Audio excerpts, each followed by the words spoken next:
আসসালামু আলাইকুম। ওয়ালাইকুম আসসালাম। ভালো আছেন? এই তো আলহামদুলিল্লাহ। কিরকম আছেন আপনি? জি আলহামদুলিল্লাহ ভালো। পেঁপে ভাই যেটা টপলেটই পেঁপে বুঝছেন? আচ্ছা এটাই কমপ্লিটই। হ্যাঁ এই যে দেখেন কি পরিমাণ মালটা সাইজে আইছে পাকছে। এটা আপনি গাছ প্রতি 2-2.5 মণ করে ফলন দেয়। একটা গাছে 400-500 টাকা খরচ, 1000-1500 টাকা ব্যবসা। 500 টাকা বাদ দিলে গাছ প্রতি 1000 টাকা থাকে। যদি আপনি 1000 গাছ পালেন তা 10 লাখ। 1000 গাছ পালতে 100 শতাংশ জায়গা লাগে। তো 1000 গাছ যদি একটা লোক পালে তাহলে আর তার চাকরির দরকার নাই। 10 লাখ টাকা ব্যবসা করার হলে আর চাকরি দিয়ে কি করবো?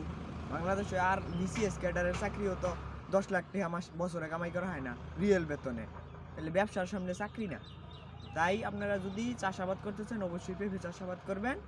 ইনশাআল্লাহ ভালো থাকবেন। অল্প পুঁজিতে অনেক ভালো কিছু হওয়া সম্ভব। অল্প পুঁজি না, টপ লেডি পেঁপে ভালো পুঁজি লাগে। আচ্ছা পুঁজি ছাড়া ব্যবসা না। প্রত্যেকটা গাছে 500 টাকা করে, 1000 গাছ পালবার গেলে 5 লাখ টাকা লাগে। 5 লাখ টাকা। তো সর্বোপরি ভালো থাকবেন, সুস্থ থাকবেন। দেখা হবে নতুন কোনো ভিডিওতে।